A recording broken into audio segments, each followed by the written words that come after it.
banter with each other and kind of like Yeah. talk and laugh as we entered into the show. Into the show, guys. You know, right before we get right into it, you know. Kind of like we should make an effort not to say that. I mean, that's why I've been like making fun of it for 2 years. You're the one that says that, Alex. I know. I gotta not say it this time. Don't worry, I'll say it. Yeah. Like we should make it a Simpson.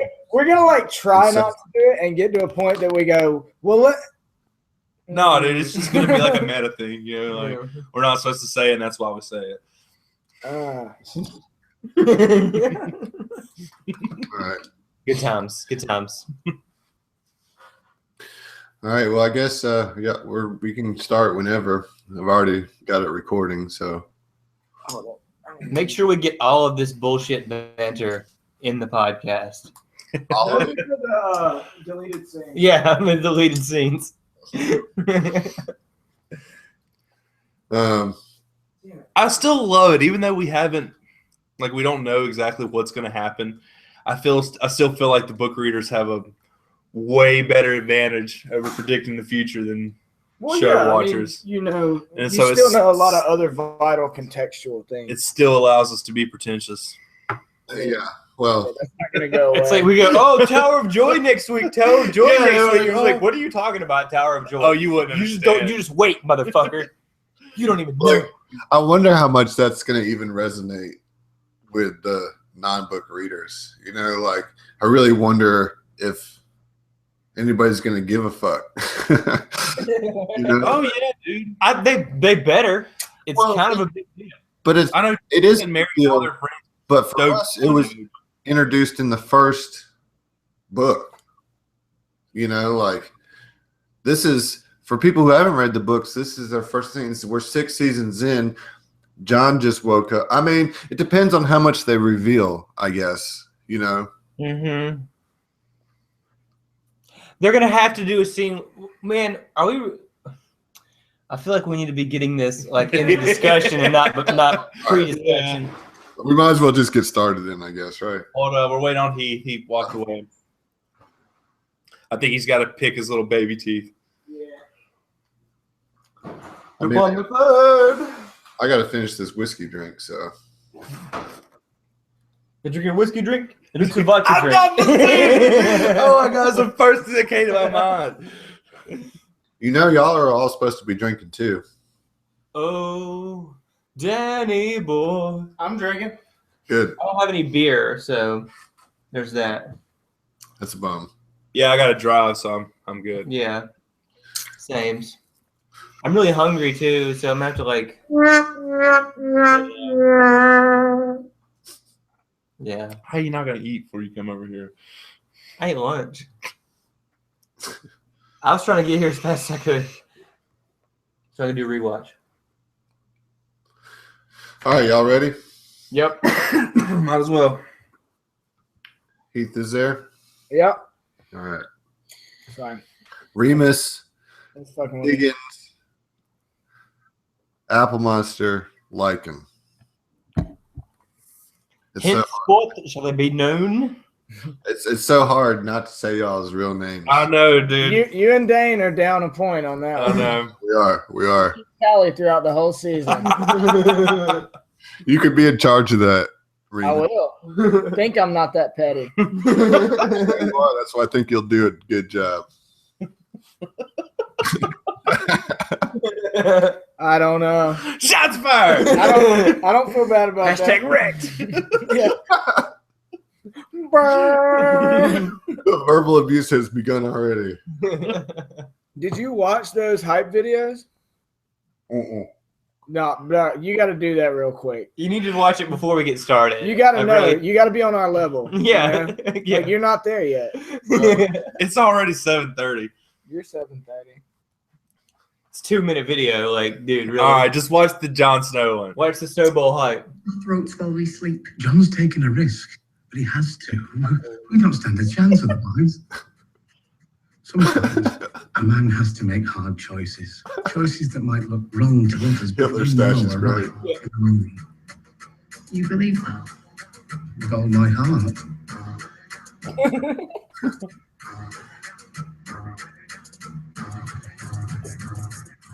Try not to worry, Ollie.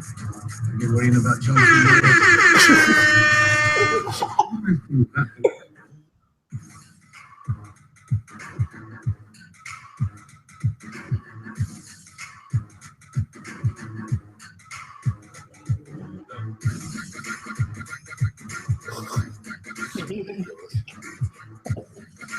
Hype would die.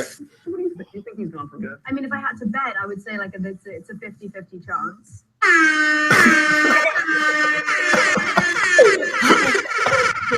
It's 100%. Confirmed. In Rihanna's lap. Noah was frost. How many tens of thousands had to die because Rhaegar chose your aunt? Yes, he chose. Wrong. And then he kidnapped her and raped her.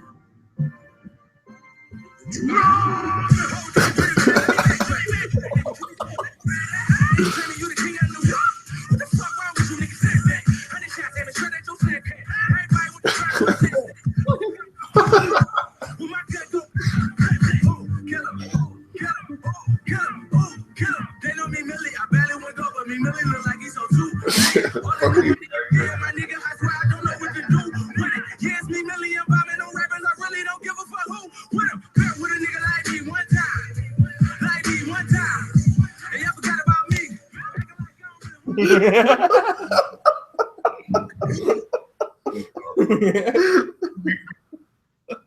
Now you're on our level.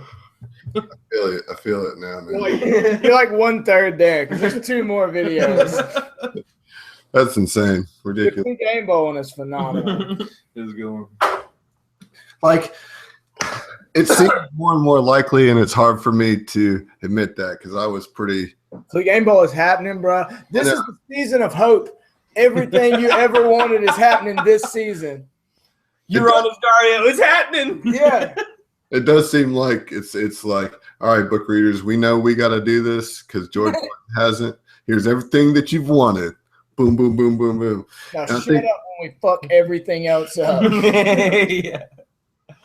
All the fan service. All right, let's do it. I hate to love fan service. We need 15 seconds of silence. I mean, we can do a little chatter if you want to bring it in. But we got a fake chatter, and that's the hardest thing Yeah, to do. because there's no actual music, so you don't feel it. Yeah. Yeah, well, all right. I guess we're going to get started here. Then give me 15 seconds, all right? Okay.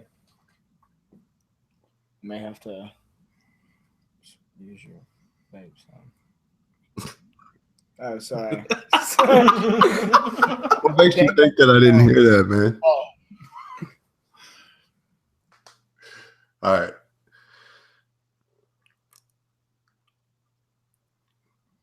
Welcome back to Southern Tomfoolery. We're here to do the second episode of season 6 of Game of Thrones. Home is the title, and hell of an episode it was. So I'm gonna, without any further ado, gonna introduce my co-host, and we'll get started. So Higgins, Apple Monster, Remus, and myself as Lycan. Here we are. How y'all doing today? Good. You're not hype enough. Yeah, for real, dude. I woke up hyped this morning. Yeah, I've been hearing that all day, that I need to get more hype, more hype. I mean, 100%. Right now, I'm at 33%. I think that there's another 66% that I have to get hype. Dude, Yeah, I agree. you're definitely missing out.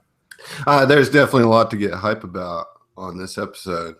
I mean, there's so much to talk about. I'm going to hand it over to Higgins and kind of at least give us a brief summary, thematic summary, how this ties together. Right. So season 6, episode 2 is titled Home, and is in typical tradition of the showrunners. They really tie a lot of the themes of the episode to the title of the episode, and home is no different. You've got several things happening, such as Theon. Theon wants to go home.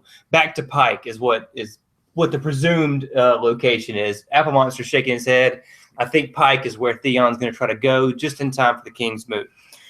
We also have Arya. She gets to return back to the House of Black and White. So she's going home in a sense. We have Sansa, who wants to just find a home, really. Winterfell isn't necessarily her home anymore. Home is going to be where her family is, namely Mr. Jon Jesus Snow. We also have Brienne, who has honestly found her home in service to Sansa, because Brienne is a servant. That's what she does. She wants to, serve a lord or a lady, and she's now found her place with Sansa. Bran, through his visions, goes back to Winterfell, sees his childhood home, sees young Ned. I really think that's probably the extent of the home. Guys, do you know anything else that would be home related that we could throw in? Fat Walter wish she could have went home. Yeah, absolutely. I bet she does. Yes, she does. Yeah, I mean, I guess in a sense, Ramsay officially made that his home. Yeah. That works. Well, speaking of home, we should probably talk about. Thank you, Higgins, first for that. Oh, sure. Anytime. Like, and for you, buddy, anything. I really appreciate that. Not a problem. I feel like I couldn't get it together for this episode until that. Yeah, that's what I'm here for, really. But talking about home, obviously, the with Bran in his story today, we get a pretty deep connection to home. He even says it to the three-eyed raven whenever he comes out. I'm not drowning. I was at home. But let's talk about that. I mean, this was kind of cool. Our first time seeing Bran really go deep into the tree network, so to speak. And yeah, absolutely. It was great, man. Yeah. I mean, young Ned was really cool. We get Lyanna for the first time on screen, not in stone sarcophagus form. right, like an actual living person. No, that was That Benjamin. was Benjamin. So Yeah. that would have been so cool. Yeah, Brandon was older. Brandon was there. No, dude, that was a young Sir Roderick, dude. You didn't see them chops, man? I thought that was Brandon, man. No, that That was was definitely Roderick. Roderick. Yeah. Nice. Got to rewatch, man. I guess. Hashtag wrecked. Brandon was only like 3-4 years older than Ned. He wasn't too much older. Yeah. But it was super awesome seeing the young characters, getting Hodor, young Hodor. You mean Willis? Willis, right, excuse me, before he was afflicted with the Hodor syndrome or whatever it is. Go ahead. Hodor aphasia. I was so afraid when that scene first started, or not really first started, when they showed Hodor. I was like, oh my God, we're about to see this accident. And I'm going to be so sad all of a sudden. Yeah, I was thinking it was going to be like Ned wounds Willis in some way, which gives him sort of brain damage or something, I honestly thought that was going to happen at first. So y'all think that it was some sort of physical trauma that caused Hodor to be like that? Do you think it was some sort of mental trauma? I think it's maybe paranormal. Really? Yeah. That's an interesting theory you have there, and do you care a spouse on that? I mean, do you have anything to back that up, or is it just a hunch? Or It's more of a gut feeling, yeah. But Hodor having there's a reason why he says that, and it could be as simple as something that happened to him physically or whatever. But he is descendant of old Nan, and I always kind of thought that she had a deeper mystical connection, and Hodor has become kind of the servant of Bran, who is very connected magically. So he's always been connected to the more old magic side of things, and so it just kind of nagged me in the back of my head. Are you trying to say that maybe the three-eyed raven had something to do with Hodor's disability that allowed Bran to use him to get to where he needed to be. Yeah, I certainly think that's possible. Yeah. All right. Well, I can Blood entertain Raven. that. Blood Raven making some moves, Yeah, man. right. If that's the case. But yeah, anyway, back to the scene at hand. Yeah, Lyanna, I think, was the most for me as a book reader to finally see her alive, not just a memory. Like she had vitality, and you hear all this about Lyanna. We put a face to the name. Yeah. I mean, that's the big takeaway, I think, and combining that with the upcoming Tower of Joy that we're getting next week. Get hype, because that pretty much R plus A equals J is essentially confirmed. I mean, I don't want to start any rumors or anything, but like, it's going down. Lyanna's on screen next week. We're getting Tower of Joy. R plus A equals J. Well, get hype. We might not. Jon is definitely Wyla's son. Come on. We might not get the actual reveal of his parentage, but we're definitely going to see a badass fight scene. We know that for sure. Yeah. No, we're gonna get Lyanna in the pool of blood with the baby. Yeah. Promise me, Ned. We're gonna get. We're gonna get Promise Me, Ned. Yes. Final scene. I think next episode. Final scene. Absolutely. Yeah. All right. I don't know. I'm not gonna say. I'm hopeful. I want it, so I'm gonna get it. It's a season of hope. Get everything we want. So all happening. Let's talk about the setup of that scene of Bran visiting Winterfell. And for me, it was such a callback to that first scene of Winterfell in episode 1, season 1, when the current generation of Starks were training in the field, and Ned and Catelyn were looking down on them from the same place that the Three-Eyed Raven and Bran were looking down on another set of Stark siblings, and like in the first episode, Arya comes in late, kind of as a representative equal skill to the men in the scene, and Lyanna comes in also late to the scene. It was kind of crazy, and it ties into what's going on this season with a lot of throwbacks to previous episodes. Yeah. There were a lot of parallels in that entire scene, including the line like Jon uses with Ollie, "Keep your shield up or I'll ring your head like a bell." Mm-hmm. So just, a lot of cool nostalgia that they intentionally built a sense of. So what that means is that Benjen told Ned that, Ned told Jon that, Jon tells Ollie that same. Ned told Benjen that. Ned told Benjen. Benjen was the little kid. No, Benjen's younger. Ned was the little kid. No, Benjen's the youngest one. Benjen's the younger one. Benjen's the younger one. Oh, okay. I thought it was little Ned. No. Yeah. Ned was Jon in that parallel. Okay. Got you. Yep. Still, I think, You even Game of Thrones, bro. I guess not. Yeah. I guess He's too I'm out. I'm only 33% hype. What? Yeah. Come on. I'm too hype. You're too hype. You need I'm like to, 148%. You're like, you're 133%. I need you to break to 100%. Gone too far. I'll take your 33%, and we'll get there. Okay.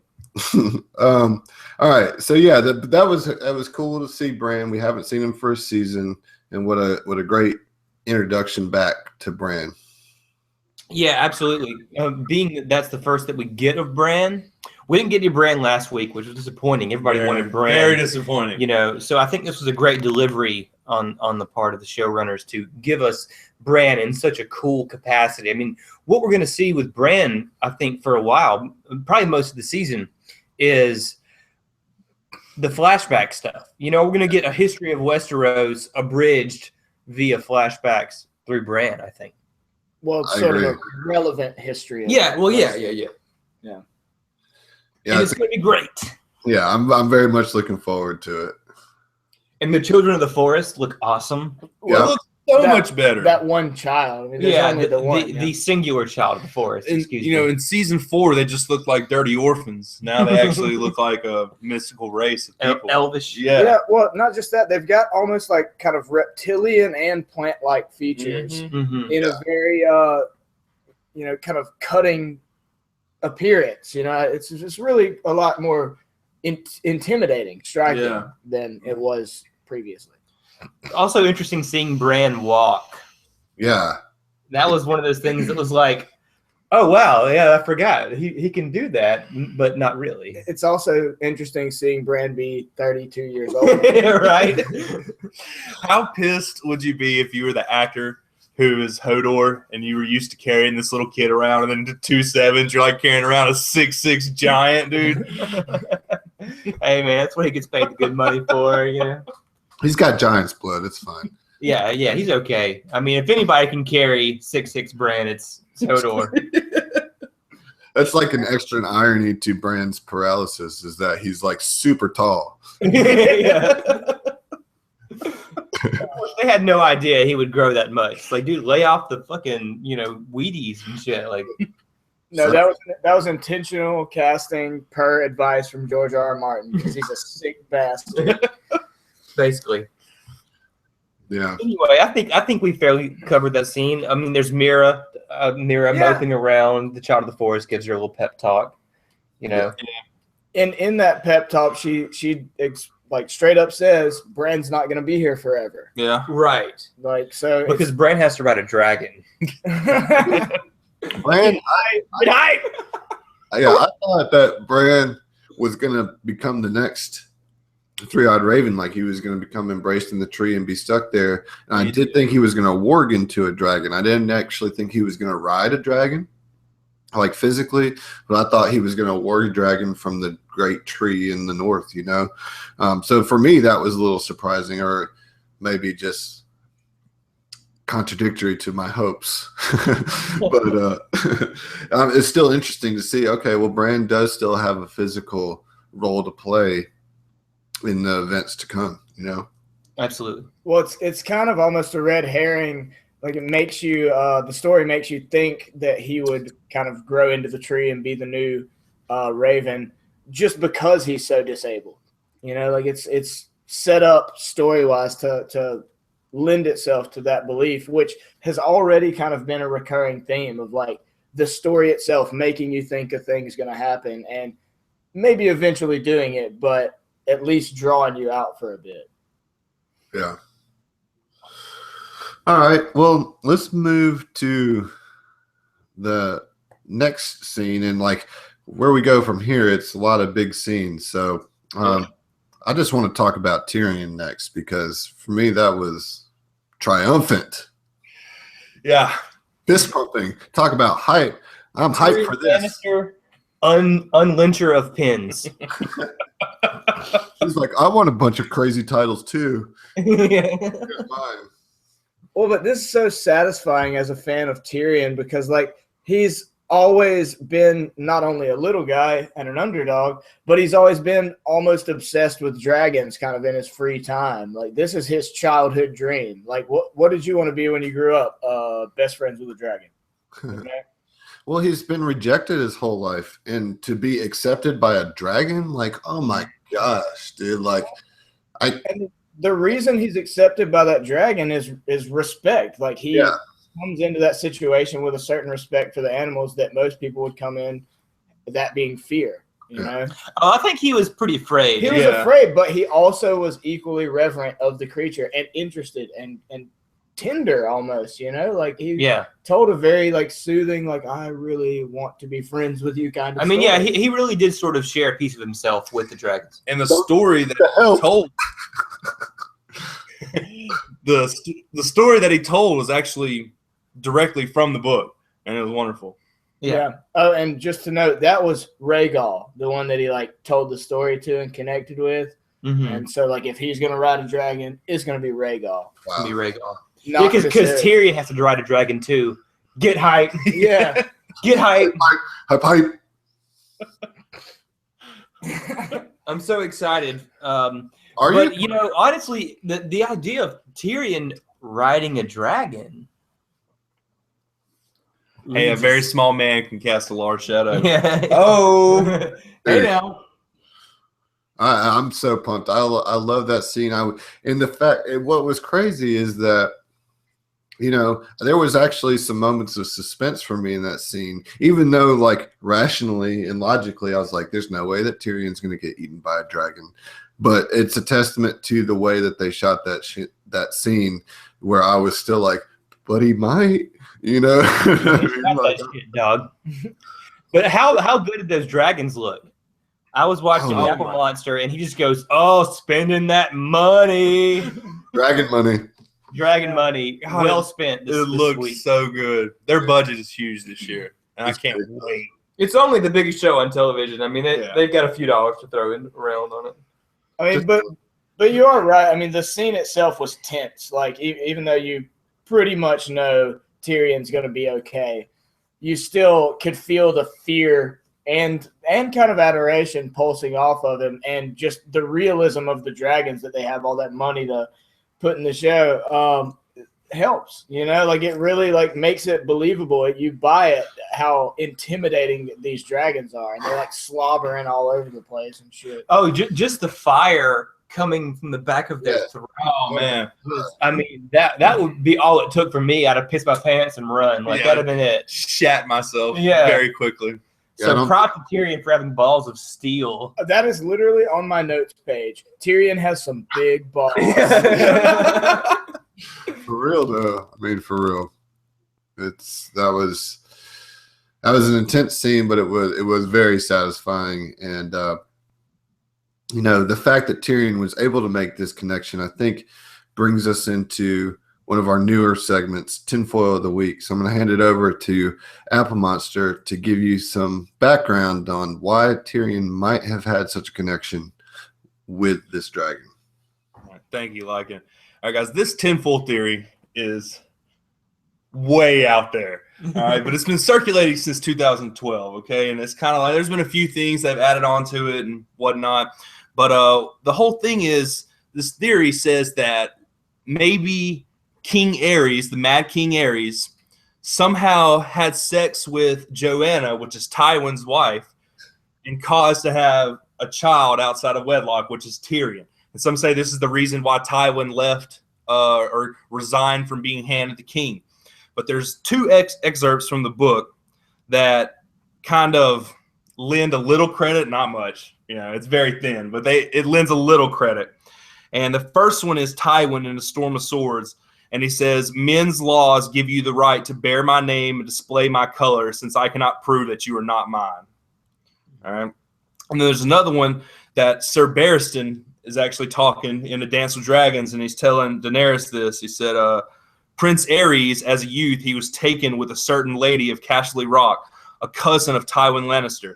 When Tywin wed, your father drank too much wine at the wedding feast and was heard to say that it was a great pity that the Lord's right to the first night had been abolished. A drunken jape no more, but Tywin Lannister was not a man to forget such words of the liberties your fathers took during the bedding. Mm. Yeah, see? So, secret Targaryen. Yeah, Tyrion Targaryen is what we're getting at. Yeah, that's the thing. And you know, even in the book, you know, when it describes Tyrion, like, sometimes Targaryens are known to be rather ugly. They can be, you know. Tyrion, 2 different eyes. His hair is so blonde it almost looks silver. You know, who do we know? Who else do we know with silver eyes? Right, silver right. hair? And with, you know, a Lannister cousin who are bred to be blonde, basically. Yeah. You know, the blonde and the silver could be very light blonde. So what do you guys think about that? I hope it's the case. I mean, me personally, I hope it's the case because I'm a Targaryen fan. So I really want Tyrion to be a Targaryen. Fuck the Lannisters and go Targaryens. Ride a dragon, Tyrion. Get hype. If you believe in it, it will happen this season. Right? You will get it. I'm actually pretty conflicted about it because I, like you, Higgins, I'm a Targaryen fan. But for Tyrion, like, I always hoped that he actually was a Lannister, because not because I like the Lannisters, but because he was something good that came out of the Lannisters, but even more so because like it's the ultimate irony about Tywin is that I've always felt that Tyrion was his actual true son compared to Cersei and Jaime. Like Tyrion was the one that had the cunning and the smarts that Tywin so valued, but he would never accept it because he saw him as a mistake or whatever. And so for that literary poetic reason, like I always hoped that Tyrion was Tywin's true son, just kind of like a fuck you to Tywin. But I want him to ride the dragon because he deserves to ride the dragon, not just because he has the bloodline. But I want the Targaryens to be that much stronger with having Tyrion in the family. So it's a conflict for me, you know?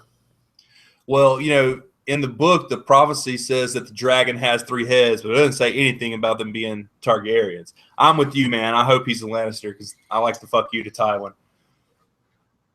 I hope he's a Targaryen because it absolves him of being a kinslayer and killing his father. You know, you ain't my daddy. Crossbow to the nuts. I mean, Well, he would still be half Lannister. Huh?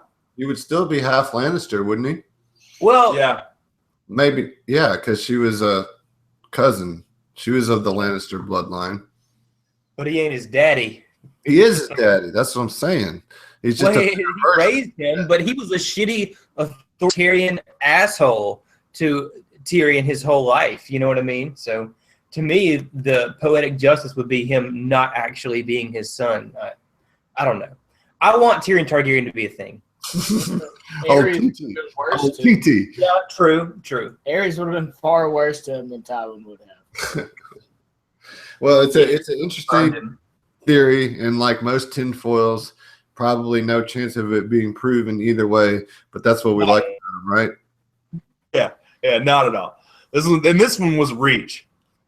They're all reaches. No, not all. R plus L equals J, dog. Yeah, R plus A equals J was a tinfoil at one time. I mean, It was.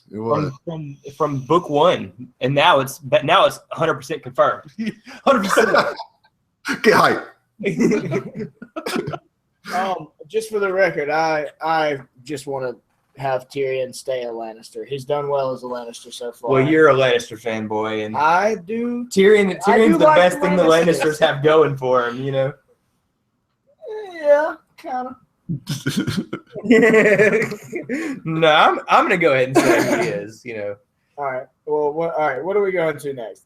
Greyjoys. The who? You know.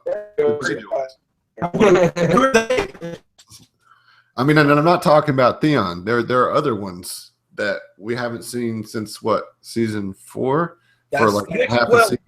There are ones that we should have seen a lot more of in season 4 had we been going chronologically. We missed a lot of things that happened, you know, chronologically in the books that did not appear in the show but are now starting to appear. So I'm glad to see them. I mean, you know, Kingsmoot hype. You know, It does hint at a late game. yeah, absolutely. Well, I just thought we would kind of never get some of the Iron Island stuff. Like I thought we were going to get written out of it, kind of like parts of Dorne. Or, well, this didn't work out ratings-wise, so let's just chop this off. The entirety of Dorne needs to be written out at this point. I mean, it's too late. It's already a thing. Hiss with me, But- sister. Right. Well, it's But I thought the Iron Islands were never, you know, some of this stuff was never going to happen. And just to be able to see Euron show up, like I didn't, my notes were very primitive in that I just wrote in all caps, "We get Euron." Yeah, that's what I'm the most excited about is Euron showing up. Euron is one of my favorite bad guys Yeah. in the series. He's just such a badass. Yeah. And, you know, that was the thing that I missed the most about not getting the Kingsmoot early in the show is we didn't get Euron. But here he is on the bridge. I am the storm. I am the storm. I'm the drowned god. Yeah. They came out they came out swinging with the craziness. They Well, have, he loses his mind, you know.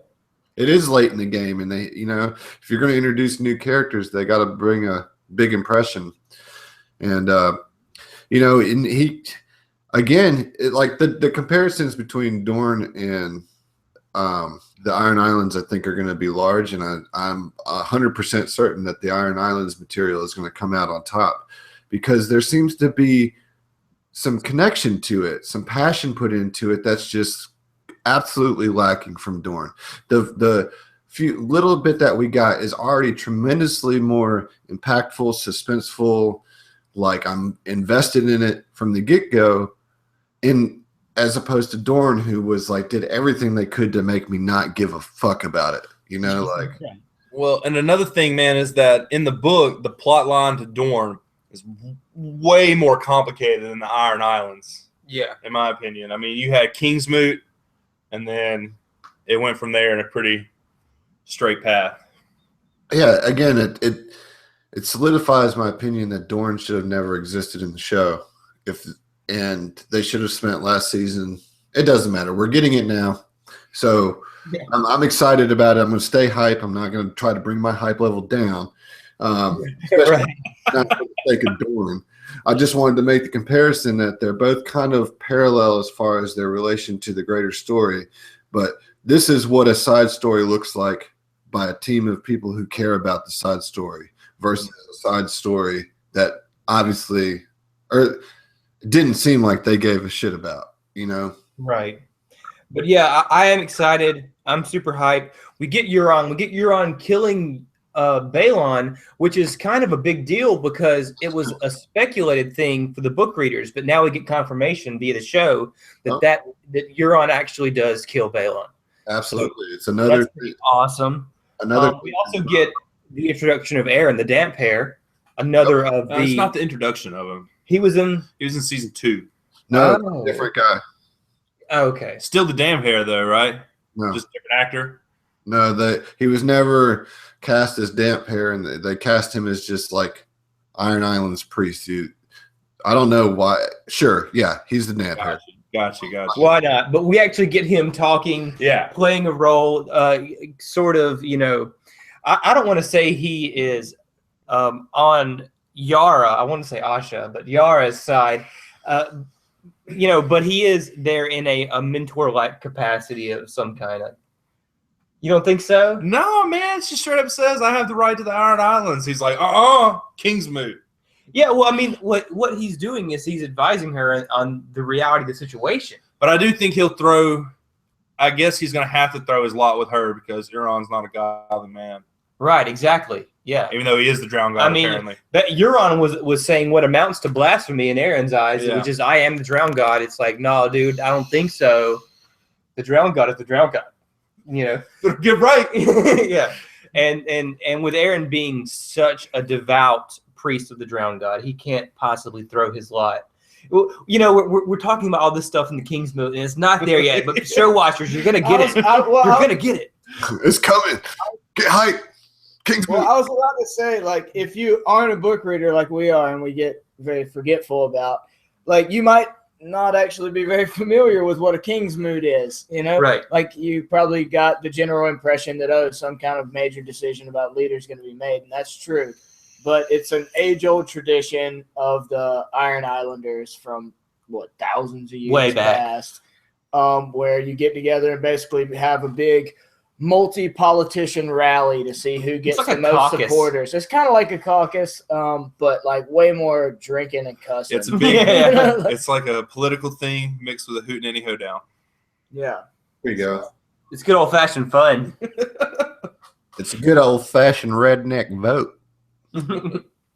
Yeah, but it's going to be really interesting to get that on screen. To get I wonder if we're going to get the horn and everything like that. I mean, that's stuff. Yeah. I don't know. I can speculate, man. I can speculate. They'll get it. Let me enjoy the last little bit of privy that I have as a book reader before it's all gone, you know?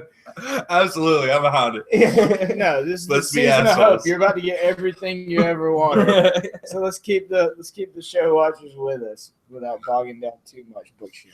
Okay. All right, So we'll leave the Greyjoys. Balon dies, Euron kills him. Aaron, what? I'll just say, yeah, that's it. Greyjoys, they're in. They're back in. We obviously they have some things to do as we're sitting here talking about. You know, like it's going to be an exciting story, and I'm very glad that it's back. They're still playing the game. Yeah. So let's go on to some more kind of not very pleasant people and talk about Boltons being Boltons. Oh, love them. Love God. them. My favorite. The number one family in Westeros. Well, I They're the one believe, that really gets it, you know? like I believe you called it last week, saying Roose was kind of inviting Ramsay to kill him, and you were absolutely right. He Yeah, did that. and you did call that one, man. I mean, really, props to you for that. Give yourself a round of applause. Like, that was sharp, because honestly, I didn't see it coming that quick. No, I knew there was a very good possibility it was going to happen, but I was thinking like episode 6, maybe episode 7, something like that. Not episode 2. Ramsay making plays. Making plays. Yeah. I think an interesting thing in another, again, kind of callback is Roose died how Rob died. Oh, you dick! I was gonna bring that point up. Do it, man. Yeah, well, I mean, nonetheless, that was definitely there, and it was a little bit of poetic justice, I guess, but it did kind of feel like Roose just went out like a bitch, Well, he let his Roose guard is a bitch. down. He let his guard down. He's not a bitch. Roose Bolton is anything but a bitch. But he let his guard down. He started to let himself believe that Ramsay was trustworthy because he gave him some power, and he didn't absolutely implode. I mean, it was a mistake. It was an oversight on his part. Sure, it's kind of out of character for Roose. Mm-hmm. He's so cold and cunning, and Even tactful. getting a hug after the announcement of his child's birth Yeah. is really out of character for Roose. Like, no, don't hug me. I am the Night's King. Oh God. Yeah, but Tinfoil. Ramsay Roose had to be premeditated. The fact that the Karstark just stood by, watched it happen, was down for the whole thing, ride or die. He wasn't sweating it. They had to have planned it out. Oh, it absolutely was premeditated. Well, Just- whether it might have been planned out, I think more so that Karstark had already threw his lot in with Ramsay. He probably didn't necessarily know what Ramsay was going to do, but he has to know that Ramsay's capable of doing anything, and I think he's just along for the ride. And they might have planned it, but it just seemed like a kind of like more Ramsay taking advantage of the situation. Yeah. I disagree, man. I think there's more evidence that the Karstark at least had an idea that he was going to kill him, because he's the one that uses the line, it's time for new blood in the North. I mean, that's a really ominous line to come from not Ramsay, but the new guy standing next to Ramsay. Yeah, I mean, I guess I read that in a different way, that it was like him saying, like, I'm with you, because if I'm not, you're going to fucking kill me. I think there's a powerful connotative situation there. I honestly, I'm going back and forth whether or not Ramsay just decided to kill his father in that moment when he heard that there was going to be a boy. Like, if it had been a girl, he'd have probably let him live. You know what I'm saying? But the fact, there goes his legacy. There goes his right to the lordship of the house, the throne. Whatever, I think he knew he had to do it now or never. Well, and I'm not saying that hey, I'm gonna kill my dad, so just like don't freak out. Right. I don't think it was like that, but I think the Karstark and really anyone who was around Ramsay would have a pretty good idea that this is a murderous bastard, a mad dog, if you will. It wouldn't be out of the realm of speculation that he would kill his dad in this situation if you knew the political ramifications of this situation. Like, we all know that Ramsay is such like a creature of just impulse. He kind of doesn't really think. He just does things, and then usually Roose explains the error to his ways after it's happened. And this is one of those situations where I think that he just heard that Roose had a son. He got threatened last episode. He was like, bam, dead. And the Karstark guy was just like, if I don't say yay to this guy, I'm going to die next. Sure. That poor Maester, though, man. The Maester. Oh, man. Besides Fat Walda, I think he's the real loser of the scene, He lost the game this night. Yeah. I mean, I feel like Ramsey is kind of a creature of impulse, but in this situation, there was a little bit of planning that went into it. I mean, you could see the surprise on the Maester's face. You saw not an iota of change on the Karstark's face, and even if you were like, "Well, this guy's a bloodthirsty guy, and he just killed his dad, so I'm gonna cast my lot with him," you still would have seen some surprise. Like, but he just stood there and stoically, like, "Yep, murk that dude. Kill your daddy. Get hype." Get hype for killing your dad. But Well- so we do have a changing of the guard. I think that this episode has a lot of that, really, But here, Ramsay is taking control of the Bolton's army. I mean, he controls the Dreadfort now. That's Which I think that And Winterfell. and Winterfell. Winterfell. And I think that Roose being there was really the main thing that was keeping the other Northern lords in check. Because like I said, Roose is cold and cunning and whatever. He's a great military leader, and they were just like, okay, we're not going to fuck with this guy. Well, now it's just Ramsay, and you know what, guys? The North remembers. Well, I do North think that remembers. is a potentially disastrous decision that Ramsey just made, because he is going on the assumption that he's got the loyalty of these three houses that are the biggest houses in the North, but it doesn't explicitly say that he has the support of anybody but the Karstarks. Right. So he's just assuming he can get the support, or that he already has the support of the others. But he also just killed Roose Bolton, who is the most intimidating figure in the North, and certainly he's a good rival to that. But that Roose Bolton was a linchpin of the entire Northern, we're not going to completely rebel against you for fucking over the Starks situation. Ramsay Bolton, unlincher of pins. Bolton pie. Well, then that's where the scene should have ended, but no. In typical Game of Thrones fashion, we had to see a scene of Ramsay being yet again a psychopathic, brutal murderer, and in him offing the rest of his family. I, for one, was not a fan of this scene and felt it to be completely unnecessary. Well, see, I was going to say your introduction left your bias showing a pretty good bit.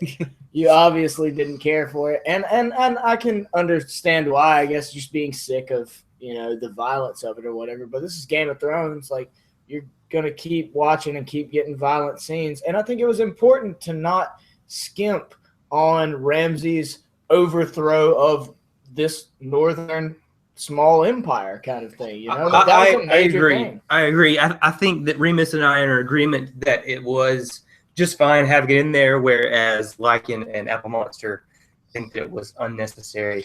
I think, we got to meet the quota of Ramsay doing fucked up shit for the season. I mean, that's just the thing. Every season, you got to have so much Ramsay doing fucked up shit. If anyone has made it this far, we all know that Ramsay does fucked up shit. Yeah. My only thing I'll say is at least they cut the camera away. I was really they afraid. didn't show it on screen. Yeah.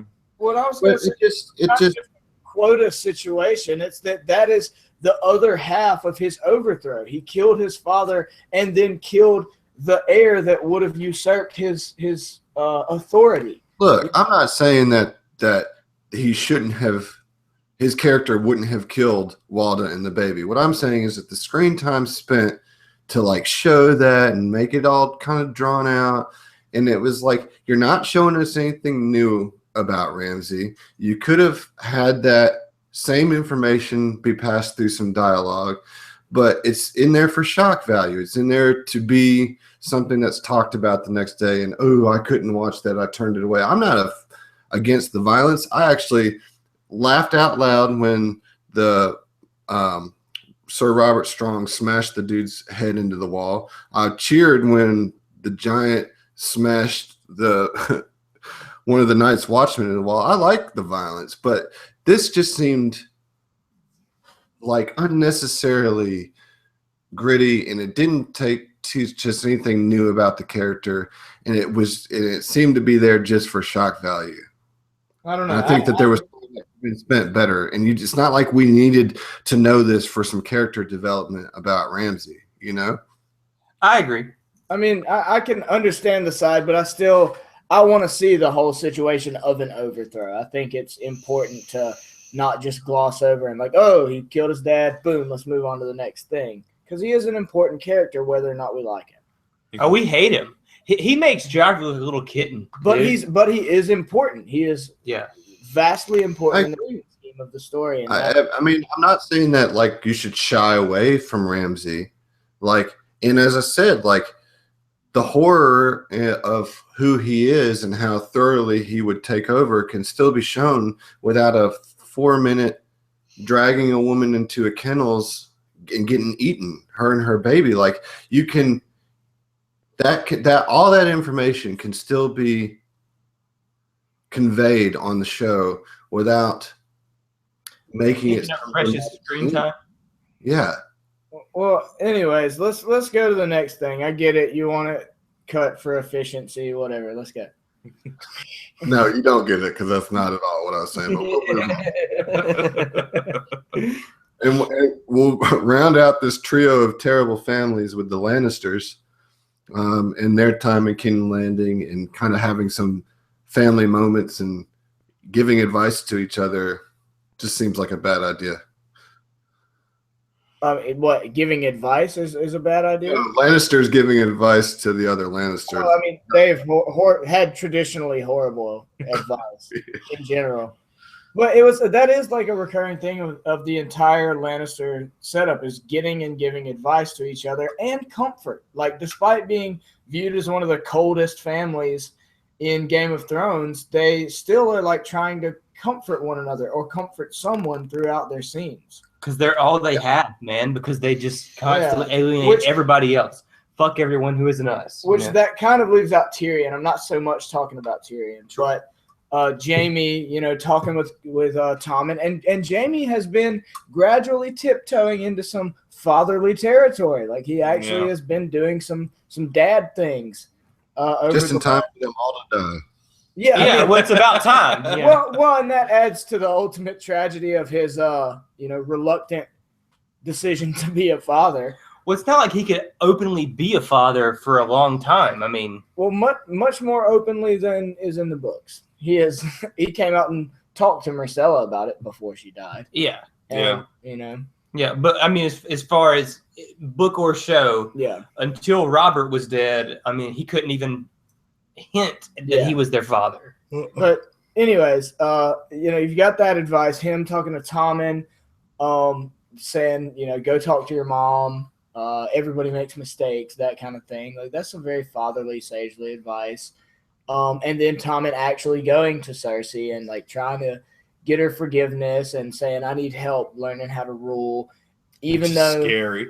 Yeah, well, and that's the thing I wanted to talk about, like that scene in particular. Like Tommen goes to talk to Cersei, and he talks to her in a way like his rhetoric is based upon what he knows of her in the past, and that is her immense respect for nothing but strength. So he's like, I'm not strong. I haven't been strong. Please help me be strong, And I thought it was supremely important that that's the only way he knows how to get affection from Cersei. Do you think that it was genuine? Do you think it was genuine Cersei's accepting of him? Do you think that she was maybe past the point of giving a fuck, or if she genuinely was like, all right, Tom, and I'm going to help you out? No, she loves her children. Yeah. She would help her children above anything else. Absolutely. I think it's genuine, but I think she also has resigned to the prophecy coming true. Like, I think she wants to help him, but I think at this point she's also like, I will help you as long as I can.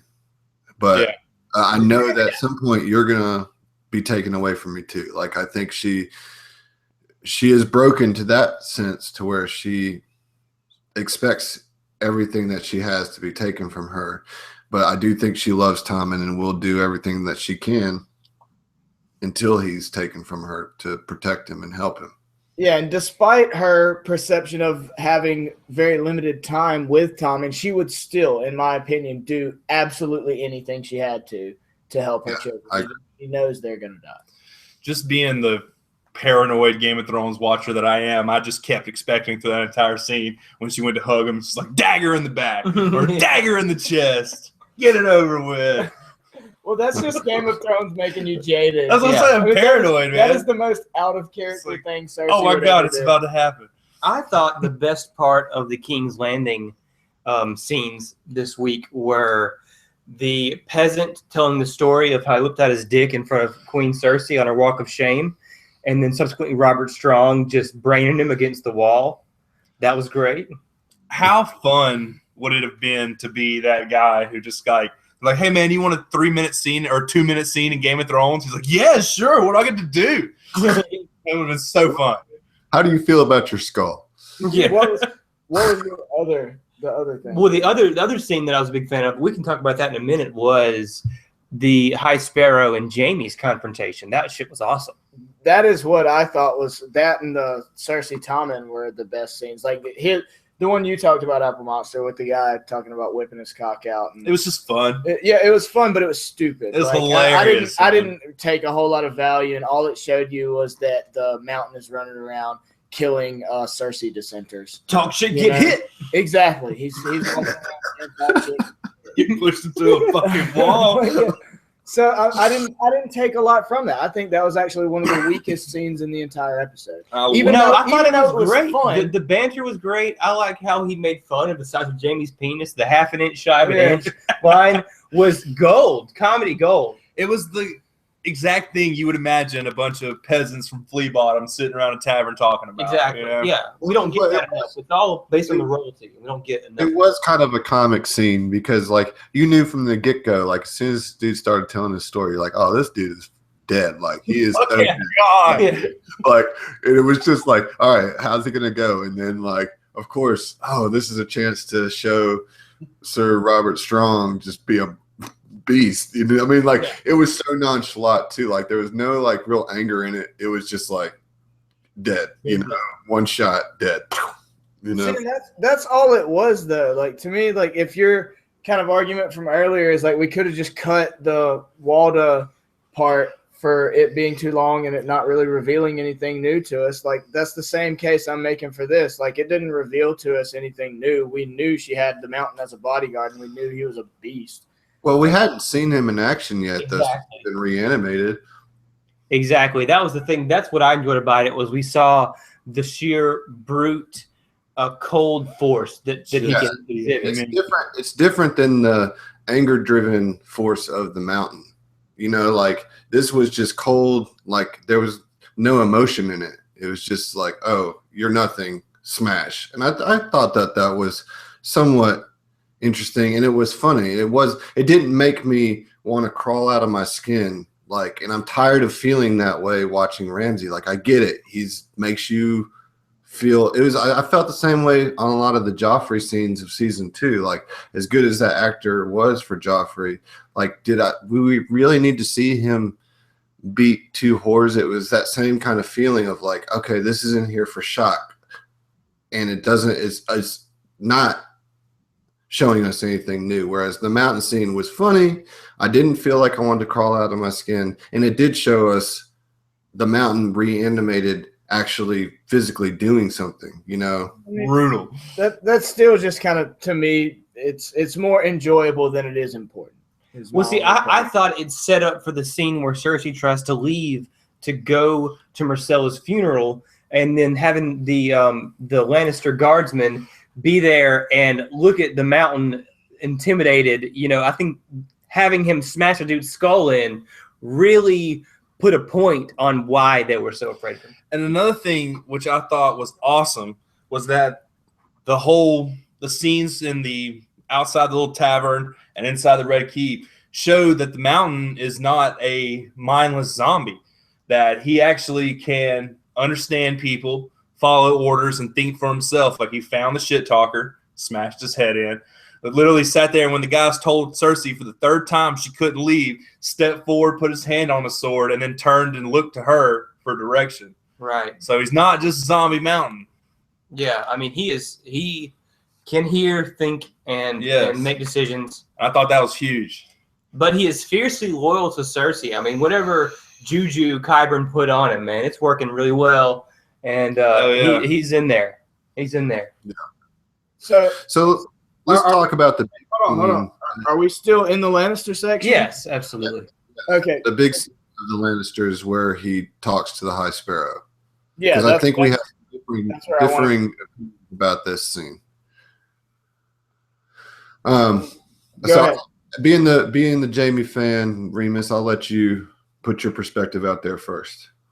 Well, I like, I kind of wanted you to go because I'm reactionary. I want to defend a thing. All right. Well, here's. I thought the scene was extremely well acted, well shot. Like as far as the dialogue that went back and forth, like I was on the edge of my seat and like, oh, Jamie's gonna go ham. Oh, damn, the High Sparrow is really like going for it, like he's going all in on this takeover. And I was like into it, but then upon further reflection, I have some questions about the realities of that scene. Like, what Jamie's character is so different from the book, and this scene seems to spotlight that. And also, why wasn't he arrested? Like, he should have been arrested, but the only reason that he wasn't is because that doesn't happen in the series. So that's kind of exactly what I wanted to respond to, is like why wasn't Jamie arrested? And like that, he wasn't arrested because it doesn't matter. Like that whole scene to me, and what I did like about it is that Jamie, without being too direct about it, is calling out the hypocrisy of the church in general, because they, freed people from the tyranny of an empire by enforcing more tyranny. So like they all they're concerned about are political moves. This is a power grab, and Jamie knows it's just a power grab. It's not actually a philosophical revolution, and that all it is trying to seize the capital and therefore the Seven Kingdoms. So he wasn't arrested. He knew he could get away with saying some shit because there's no gain from arresting him. He doesn't have the ability to hold lands or titles, and his capture would only be a symbolic capture. Certainly a powerful one if they wanted to use it that way, but it wouldn't actually provide them with anything like control of the queen, or the new queen in Marjorie would provide. Why take Loras then? Yeah, that was going to be my question. If that's like, why take Loras? Because Loras serves them no purpose. Because they're super homophobic. Because in the show, that's contradictory. Like that. It's contradictory to their whole message. Like he was surrounded. His whole point was that everybody has to serve their penance, and he threatened Jamie with that, and then didn't do anything about it. Jamie came clean on like all his crimes, and just about came clean about his relationship with Cersei, and that's what they arrested Cersei for. Well, about what you said about Loras Tyrell earlier, you got to remember in the show, he's not Kingsguard. He's the heir to Highgarden. So there is political power behind. That's all the political power. They now hold the heir to Highgarden, as well as the queen and the queen regent. Yeah, well, not the queen regent anymore. Well, yeah, but they did. Yeah. So, what do they want Marjorie to confess to sleeping with other people before the king? Is that what? I mean, they're trying to get her to confess her sins. I don't know. I want to get out of her in their corner. I think they're trying to brainwash her into supporting them. Okay. I mean, I guess I can see that. It just seems like, I don't know. Yeah, she didn't really do anything in the show. Are they hoping to control Tommen via Marjorie? Well, they're hoping to control Tommen via everybody. I mean, everyone they're capturing has some degree of influence on Tommen's reasoning. Like Tommen's whole arc so far has been he didn't want to take action against anybody so no one would get killed. Yeah, they already bitched Tommen out on the steps of the Sept of Baelor. Yeah. I mean, it seems like prudent that they would take Jamie, who's a strong, Not anymore. He's lost his hand. He's really not. As far as an advisor to Tommen, he would be a strong force to make Tommen take strength against. Jamie could, out of all the other Lannisters that Tommen has left, Jamie seems to be the military threat in the sense that he could raise an army. He's battle seasoned. He might not do the fighting himself, but he would certainly try to instruct Tommen to take arms against these folks. They were against. They made his lover and the mother of his children walk naked across the King's Landing. You know what I mean? Like, just I don't. As I said, the scene was well acted. The lines were well delivered, but when I got away from the hype, so to speak, and looked at it from a critical lens, I was left a little confused by both sides of that conversation. You know, like they were both so heated and so certain about their side of the argument, and then it left with neither side doing jack shit. You know, Could it have been because they were in the Great Sept, the reason that the Faith Militant didn't actually try to capture Jamie? Well, he did make that reason in the conversation. place. They're like, "Oh, you'd spill blood in this place," and he said, "The gods have spilled more blood." And then, then the High Sparrow, obviously anticipating that, brought a fucking regiment of militants. They're ready to, as a show of force to dissuade Jamie from violence. I mean, they obviously take their religion seriously to a point anyway, and didn't want to spill blood in there. And maybe the High Sparrow knew that had he tried to have Jamie captured, there would have been some blood. He did say he feared death. Yeah, so he don't want to die. Yeah. That I'm just grasping at straws, trying to come up with a reason why, because it does seem a little uncharacteristic of both people. Yes. To have let each other go that way. I think that even though I think that Remus made a great point, and I was very behind that until I started thinking just here as he was explaining. I mean, Jamie he's a good battle commander. I mean, in the books, he had one win, one loss. Yeah, he lost to Robb in the Whispering Wood, but before that, he smashed the River Run host right before they all fled back to their castles. And he's also a symbol of power and strength. I mean, when people think of Jaime Lannister, they think of a man in golden plate. You know, like he's so powerful he can fucking wear gold armor. I mean, we'll see as the season goes on. Maybe both of them made the decision that this wasn't the time or the place for the conflict. You know what I mean? And perhaps later in the season they come to blows, which seems likely.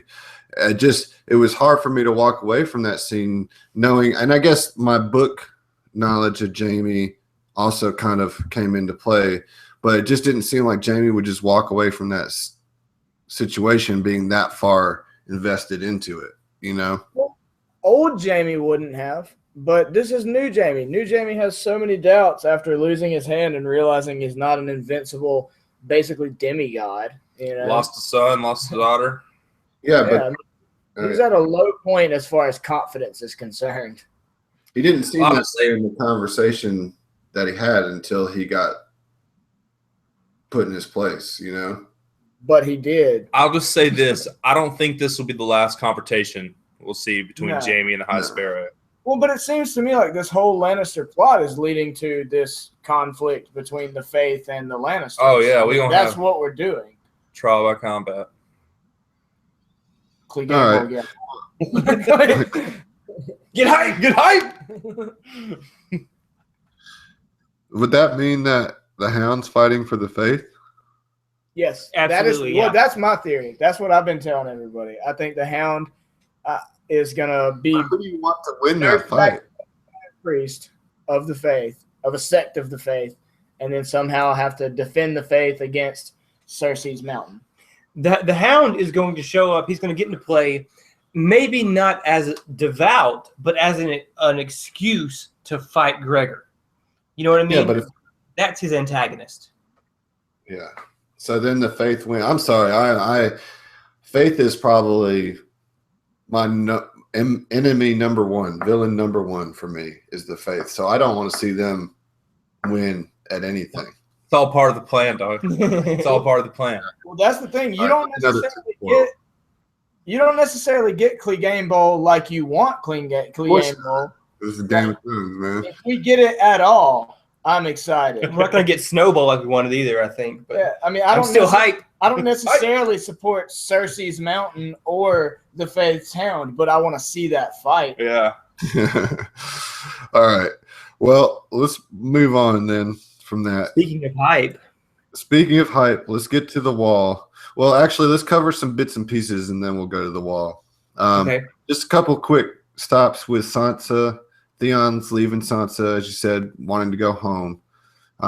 Still haven't seen Samwell or Littlefinger. Arya is still no one, still. And Dorne, thank God it's not there, right? Well, Phil? she's getting to go home. She's getting to not be a street urchin anymore. Yeah, So- she's gonna get her sight back. Start becoming an assassin. It's gonna be awesome. I don't think she's going to get her sight back yet. I just think she's not going to be a beggar anymore. No, but they did give you the clue that we can return your sight. Yeah. So that's eventually she's going to get her sight. She's gonna be a poor assassin if she can't see. I'm just saying. That's why faceless men are the best.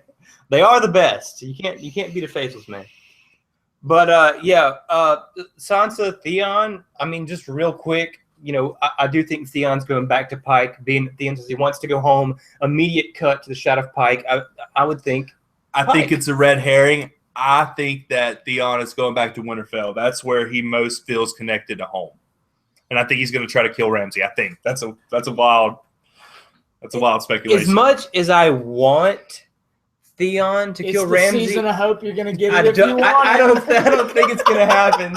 I don't. Hashtag season of hope. Yeah. I think Snowball is going to be the end of Ramsay. That's how you want Ramsay to die. Yeah. Okay. Well, maybe Theon fails, but he's going back to Winterfell. Yeah, and he probably will because Theon is not exactly in top form or anything. Well, and because if you look at an actual map of the region, he's got a really long way to go if he wants to go to Pike. It's not as close as you think. Yeah, but I mean, Through enemy territory. considering we're not getting any Victarion in the show, it's just not going to happen. Is Theon going to take the role of Victarion in that he's also going to be vying for control of the Iron Islands? It's going to be Asha, I think, It's or just gonna be- Yara. It's It's going to gonna be Yara and Euron. Just Yara and Euron. It's gotta I mean, be. that would simplify it a lot. Yeah, it will, and the Yeah. Daenerys will play a big role. Theon, I don't think is a Greyjoy anymore. I think Yeah. So and you think he's going to be going to Winterfell? Wait, who is not a Greyjoy? Theon. Theon. Oh, I thought you said Euron. I was like, excuse me? He is the leading buyer for control of the Iron Islands right now. Theon. So where do you guys think Samwell and Littlefinger are?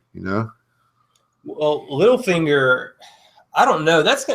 He's been gone so long. I mean, when was the last time we actually saw Littlefinger? Was he? He's been running around the Seven Kingdoms, buying up everyone's debt. Just putting everyone in his pocket. Yeah. I have no clue, actually. He's going to defeat the White Walkers financially.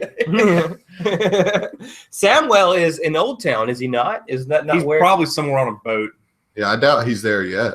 Yeah. When was That's the where last he's time we supposed to saw be. Samwell? Season 5, I believe. Yeah, he was leaving the wall to go become a Meister, right? Yeah. That was the point. Yeah.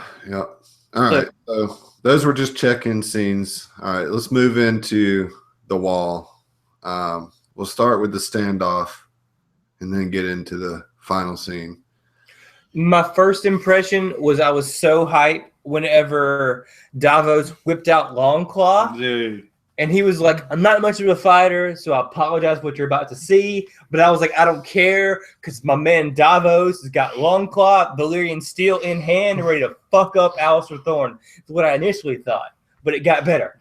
Well, I thought it was really cool, just his line there. It was kind of understated that, I apologize for what you're about to see, both because, I'm about to do violence in front of you young bucks, but also because I'm not very good at it, so I'll probably get killed pretty quick. So sorry you got to witness that. Yeah. Well, that got interrupted by the wildlings. My man Dolores Ed, by the way, so underrated. Dolores Ed. I mean, he's a badass. You got to give it up, man. He's a badass. He straight punked out Thorne. He shows up, puts a sword right in his face. Is the only traitor here are those who put a dagger in their Lord Commander. What? No, that giant punked out. Well, yeah, sure. Sure, fine. Dolores Head came up Still had after thunder. a giant had just smashed a man against the wall, and sprayed blood 15 feet. That was the intimidating factor. Ed went from comic relief to commander-in-chief, and I loved it. I'm all for Ed. Dishing orders. Yeah. Lord Commander. Lord Commander 2016. Did you forget the Lord Commander came back? Oh, dude. No, we'll get to that. But he's absolved from his vows. Yeah. He's I'm not, just being antagonist. Yeah. he's not a nice So that was all great. I really enjoyed all of that. 1-1. Being a badass. I did want to comment on. I thought it was a cool little parallel because I'm always like looking for just any kind of little parallels. But they were breaking down the door to get to Davos and all the fellas, and then the giant goes to breaking down the door, interrupting their breaking down of the door. Yeah, You know, and he was like- much more effective at it. At breaking down a much bigger door. Yeah. Busting through that thing like Kool-Aid Man style, you know, like Yeah. Oh yeah. Oh, yeah. That's exactly what it was. yeah. So the Wildlings basically now have control of the wall with a few remaining Night's Watch. So they get some time to catch their breath, right, and start to deal with the elephant in the room, so to speak, with Jon Snow. Right. Yeah. How can I not get hype about talking Yeah, I about mean, Jon really, Snow? do we want to just devolve into sheer hype yet, liking, or do we want to discuss maybe Davos coming to Melisandre Look, to ask for? let's do the Melisandre talk before we get to Well, I'm glad that you mentioned that. Because I have some things to say about it. I'm not spitting mad about it, but I am a little upset with Davos and his sudden change in character and not spending enough time getting him from where he was to the point that he was in this episode. With him all of a sudden deciding that Melisandre was somebody that he could go to help, that she wasn't evil and shouldn't be trusted, and that for whatever reason, if he was going to go to her to raise somebody from the dead, he chooses Jon Snow over Stannis. Now, I get that there's a lot of connections that can be made to get him to there, but my argument and my issue with this week is that it did not take the time to give Davos that important characterization. And to me, Davos is one of my favorites, somebody that I like a lot, and I feel like he got shorted. He didn't get that opportunity to react to Melisandre's involvement in Shireen's death and misleading Stannis into his death. I mean, that was what Davos warned Stannis against his entire time on this show, and here we have him just accepting it as, well, that's just how it goes in the Game of Thrones. So you want to help me raise this dude from the dead that I barely know? That's my issue with it. Wow. well, Desperation.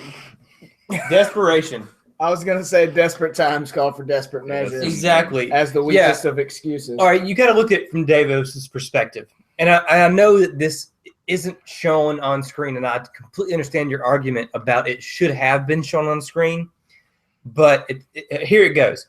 So Stannis is dead. You know, that was Davos's man, but at the same time, Davos, however you want to say it.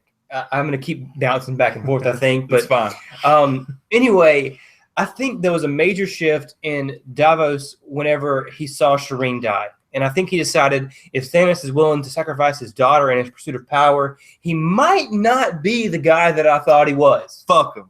Yeah. Yeah, exactly. So But he didn't see that, did he? he what? He wasn't there. He didn't No, he see wasn't that. there.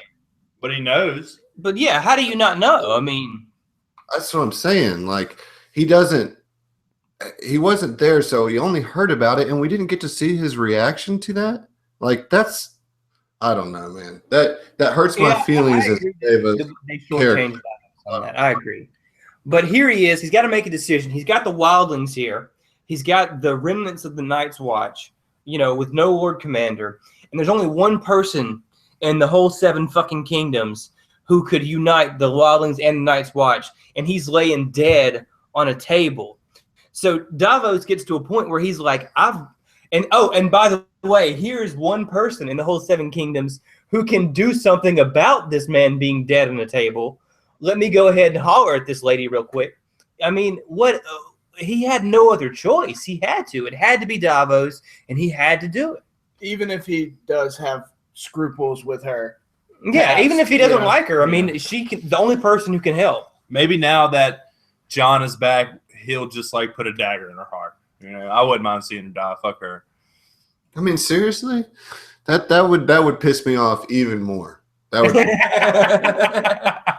I agree. I think that would piss me No, off. I don't know. I'm just saying. It's like, again, like as you said, Higgins, there's obviously connections that can be made that can get you there, right? Like, it's not completely outside of the realm of plausibility. I'm not saying that it's like a plot hole by any means. Like, you're right. He was faced with a choice that he had to make. But I do feel like that there was a huge, huge missed opportunity for Davos that got sacrificed in the name of getting John resurrected early on in the season. Like, we're just not going to deal with Davis's conflict over having to ask this woman about that. You know what I mean? Like, we're just going to say that he accepts it, and that way we can go ahead and get John back alive and get into whatever we want to do with John. And again, this is where maybe those 5 minutes that we spent watching Ramsay, terrify and murder somebody again, that we could have seen Davos at least having some sort of conflict within himself over having to go to the woman that he was willing to die to kill for his king to ask for help. Like, that should have been hard for him to do. Whether or not it was the only choice he had, it should have been hard for him to do. And he was like all like giving her a little pep talk, like, oh, fuck your red God, I came here for you. It's like, what the fuck, man? Like, you have no feelings for how the shit went down that got you to this spot? Like, it just didn't, I don't know. It didn't come up right for me. He's a man of duty. Well, let's talk about the other person in the room, and that being Melisandre. And when we find her standing by the fire, Davos says, I assume that you know why I'm here. Am I interrupting? And she says, you're interrupting nothing. I mean, she's looking into the fire, what she would normally do to gain insight, and he's not interrupting that because she's not gaining insight from the fire. She's lost her faith at this point. Mm-hmm. That's a point I was going to bring up as well. Is like, as soon as you see her, she's gazing into the fire, and you're not interrupting a single thing. I'm not doing anything right now. But I wanted to point out, Apple Monster, seemingly was right last week when he brought up the point referencing Thoros of Myr, that he talked about that he only became powerful and able to do resurrection when he was at his lowest point, and that seems to again be the case with Melisandre. Yeah. She was at her lowest faith. Her faith was tested the most that it ever has been, and that's when she was able to cast 3-minute res and bring John back. It was super effective. Yeah. Priest OP, please nerf.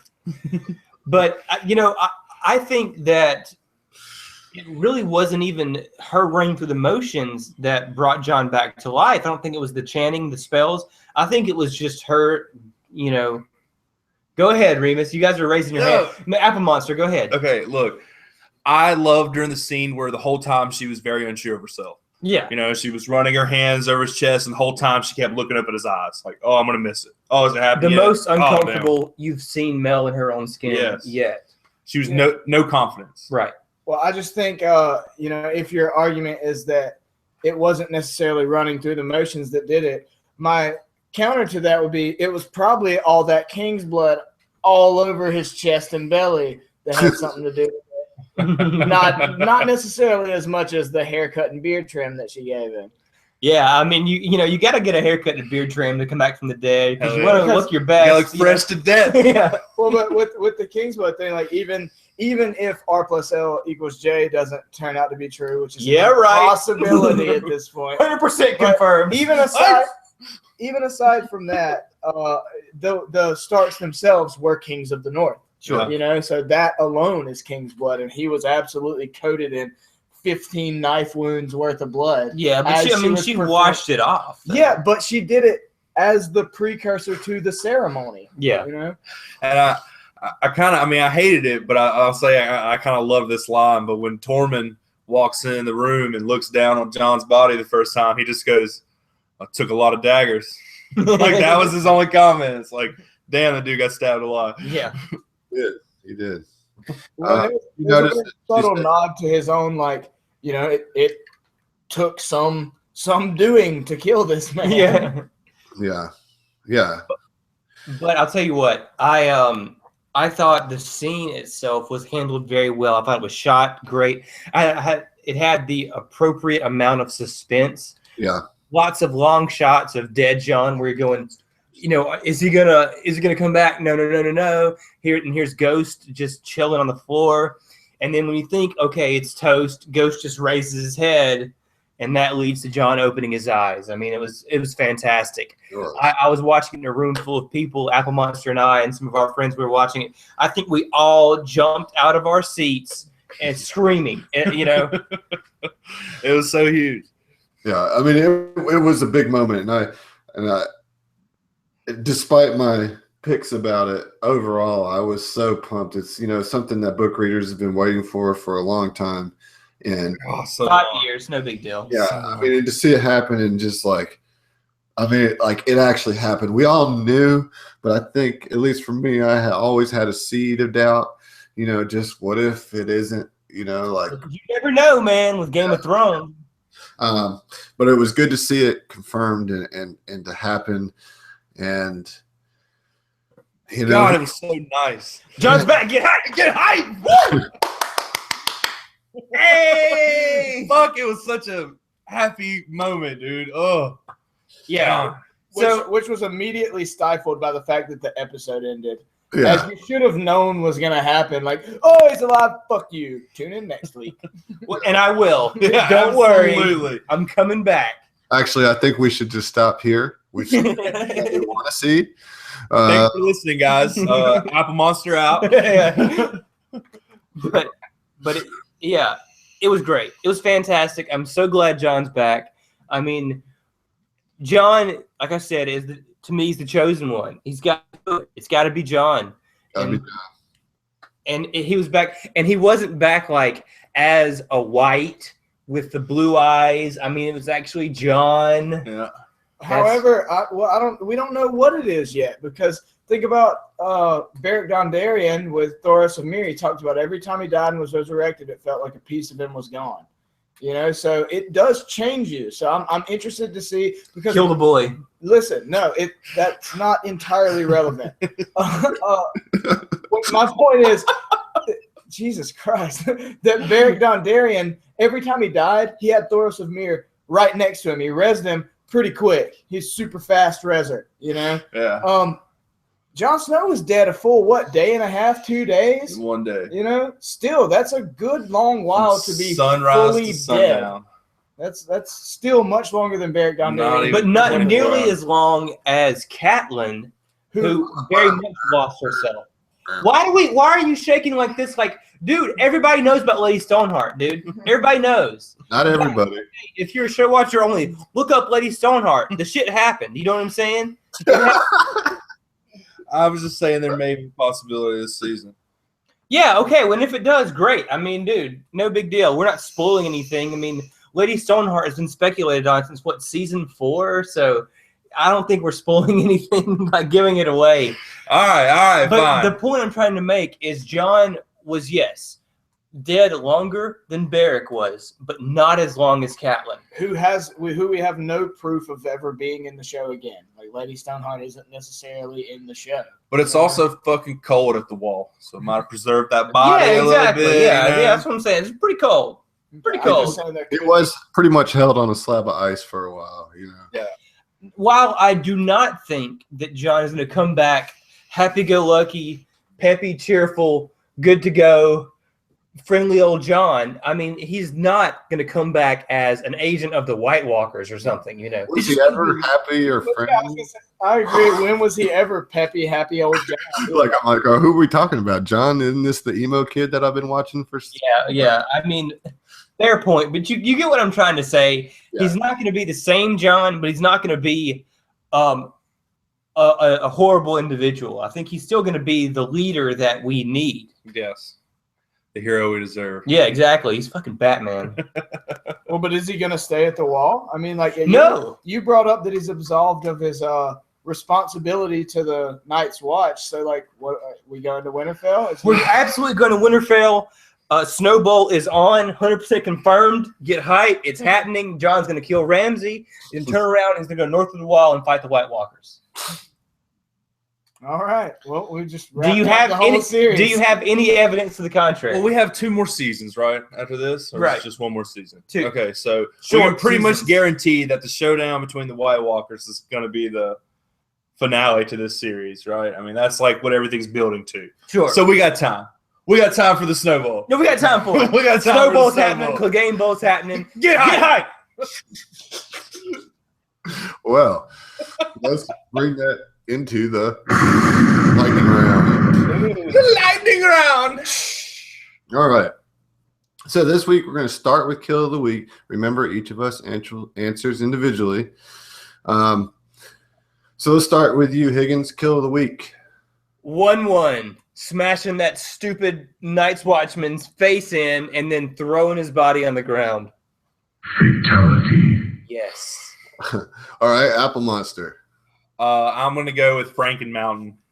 Just push that dude's head against the wall. I mean, Fatality. yeah. Crazy. All right, Remus.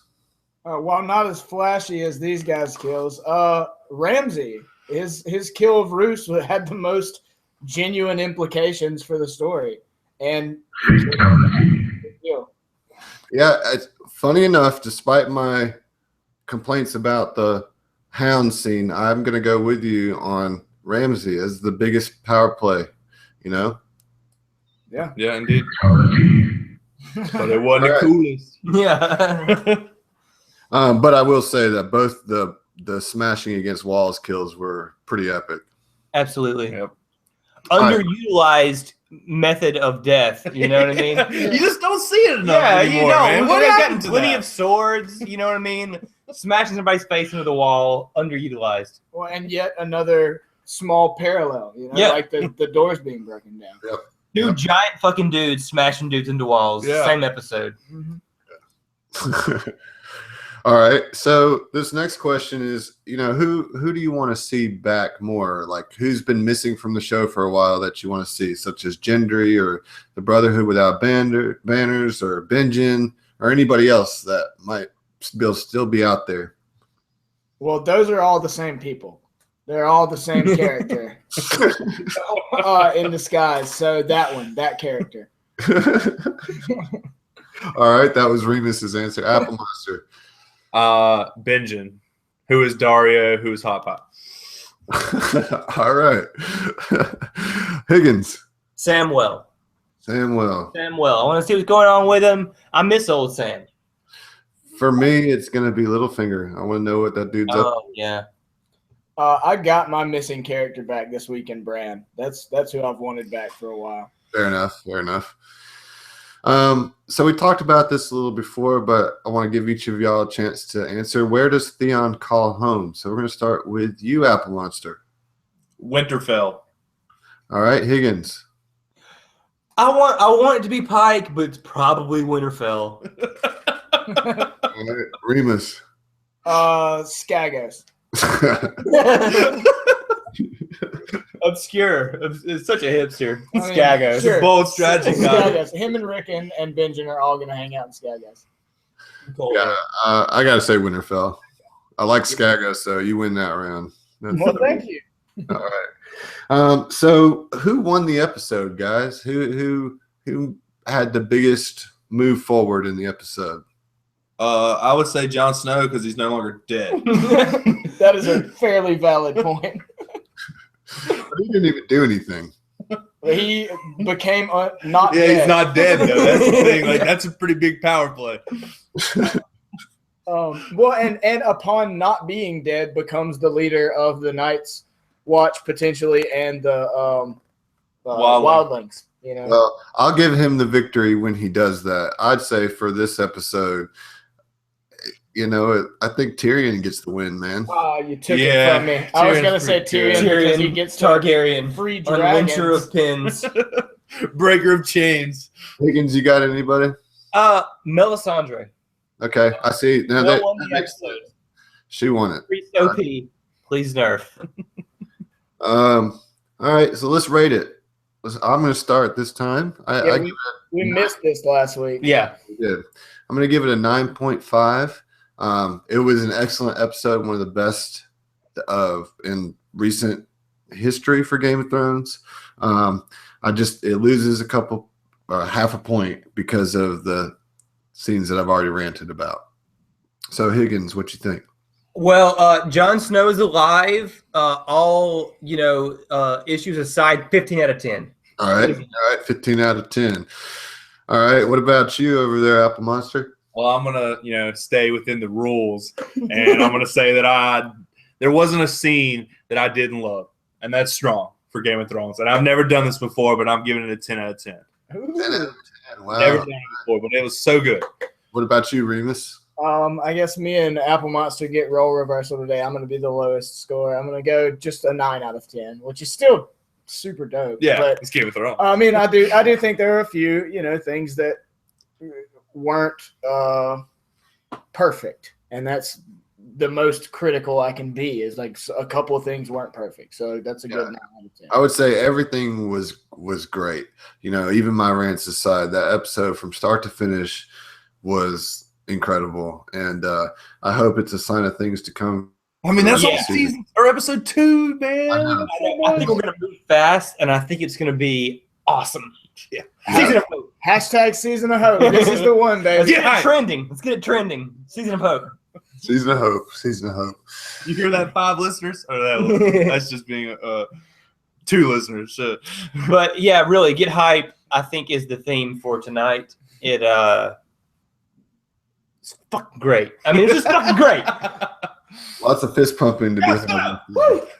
It was good times for sure. I can't wait for Tyrion to ride a dragon. Yeah. I feel myself approaching 99% hype. I'm getting there, guys. We've been trying to get you hype all evening. And I just had to get out my things. I had to get out my baggage. I had to talk about the shit that pisses me off. But now I feel good about it. John is back. Shit's about to go down. Tyrion's going to ride a dragon. Bran's going to show us the history. Shit's going to go fucking Clegane on this motherfucker. Clegane Bowl, Snowball's happening. King's Moot's happening. Tyrion Dragon Rider happens. Yep. Tower of Joy next week. R plus Uncles J confirmed 100%. 100%. I'm ready, dude. I'm so ready. I can't wait till we cast on the Tower of Joy next week. I'm really stoked for that. Oh, man. That's gonna take up quite some time next week, guys. So be ready. Get ready. Get ready. Get hype. Get hype. I All got right, well, that's it for us this week. Thanks for listening. If you're still with us, glad to have some of y'all back in the comments and some newcomers as well. We love continuing the discussion throughout the week. So leave us a note. We check it. Yeah. Thanks for your observations and comments. We really appreciate it. We will do our best to continue the discussion. Thanks again for making it through this. Yep. Get hyped for next week. We'll be back. Later, dudes. Signing off. Southern Tomfoolery.